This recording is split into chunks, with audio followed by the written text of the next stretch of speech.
What up, Winbush here, and today we're going to be inside of Unreal Engine 5, taking footage with the alpha channel and making it so that it's actually interactive with the light, so we're able to actually cast a light on our video, which will also cast a shadow, which I know a couple of people have hit me up about. So to get started, we're inside of Unreal Engine 5 right now, and I'm going to bring in my footage that already has the alpha channel keyed out.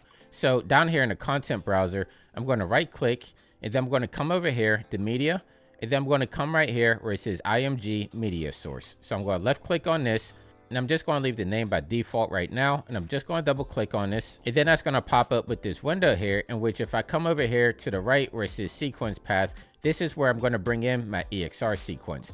Now, I highly suggest using the EXR because it works really great inside of Unreal Engine, but you can use a PNG if you feel like. So I'm going to click on these three dots right here, and then this is my EXR sequence, in which I'm going to click on the first one, and then I'm going to click open. And then down here under frame rate override, I'm just going to make it 60 frames per second because that's what it's originally at. And then once you're happy with that, just come over here and click save. And then I'm going to exit this out.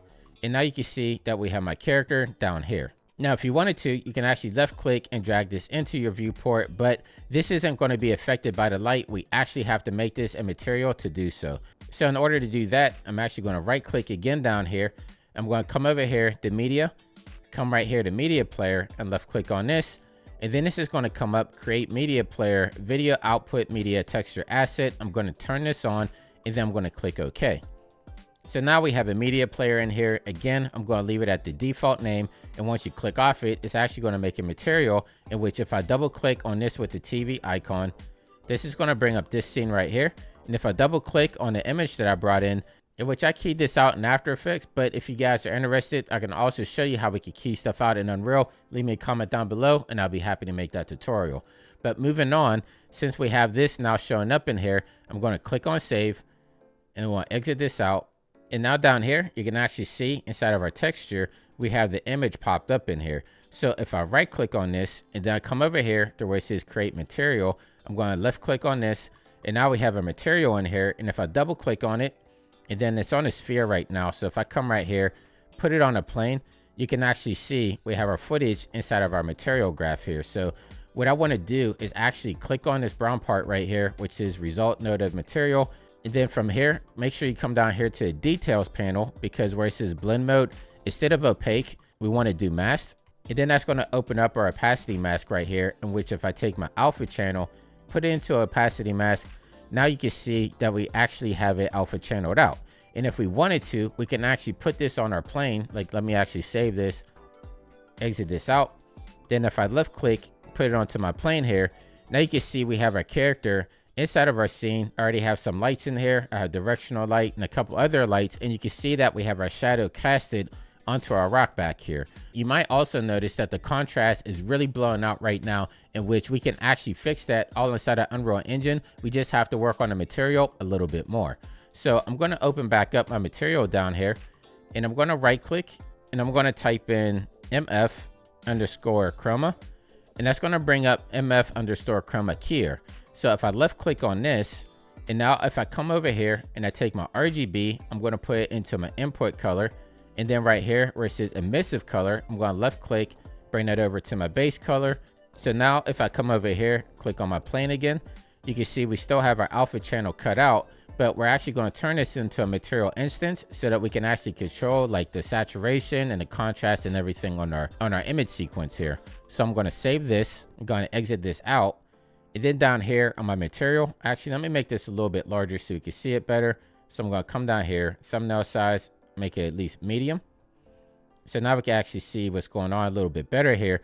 So right here under my material, I'm going to right click on this, and I'm going to come right here to where it says create material instance. I'm going to left click on this, and then if I double click on it, now you can see that we have all these attributes in here, which again, let me put this on a plane like this. And if I scroll all the way down here to the bottom, you can see where it says keyer 07 visualization color correction amount. We want to turn this on, click on 1, and now anything that we do inside of color correction here is actually going to affect our image sequence. So if I come right here to where we have contrast, if I turn this on, turn this up, you can actually see that we're adding more contrast here. And if I actually bring this over a little bit and click on save, you can see that nothing's happening on our plane here, and that's because we need to put our material instance on here instead. So I'm going to left click, drag it onto my plane, and now you can see that the contrast actually went up, in which if I double click again, come down here to saturation, if I move this up a little bit, you can see that the saturation is being added into our clip. So this is an easy way that you could go through and actually color correct your image sequence all inside of Unreal Engine. So the next step from here is we actually want to see this animated, in which I already have a level sequence in here, but let me actually delete this so I can show you from scratch how to do it. So you would come up here to where we have the clipboard, come down here to add level sequence.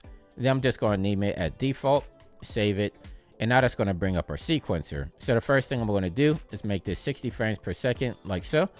And then over here where it says track, you have this green plus symbol. I'm going to left click on this and come right here to where it says media track. So with this inside of our sequencer, right here we have this plus symbol. I'm going to left click on this, come over here to media source.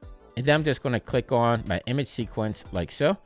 And if you notice, I'm playing through it, but nothing's happening. So we actually have to come right here and right click on our media source, come over here to properties, and we have to add the media texture, which is right here. You should see it say none with this red bar down here. So I'm going to left click on none, and I'm going to look for where it says new media player, left click on this, and then you should be good to go from here. So I'm actually going to play this now, and you can actually see we have my character moving inside of my scene here. But you might notice that the shadow is actually not moving. And I do have a trick for this. I don't know if it's a glitch or something inside of Unreal, but if I actually go through and add a couple of keyframes, we can easily get around this. So I'm going to go back to the beginning of my sequencer here, and then I'm going to take my directional light, and I'm actually just going to drag it into my sequencer here. And then right here where we have this plus symbol, I'm going to left click on this, and I'm going to add a transform.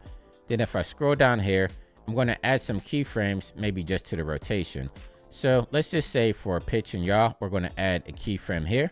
And then I'm going to go to the end of my timeline here, and I'm just going to add a keyframe here at the very end. So I don't want to go very far, maybe just -11.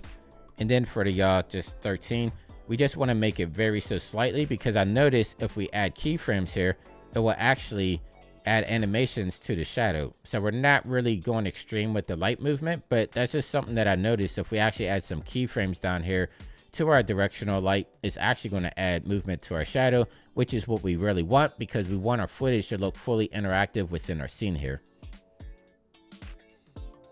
So a couple of you have asked me to deliver on this, so hopefully this helped you guys out. If it did, make sure you leave me a comment down below. And as I alluded to before, if you want me to do a tutorial on how we can actually key the footage out of Unreal Engine instead of bringing it in this way, make sure you leave me a comment and let me know that you want to see that. Subscribe to the channel if you're new, and until next time, stay fresh, keep creating, and I'll catch you in the next video. I'll see you soon. Take care.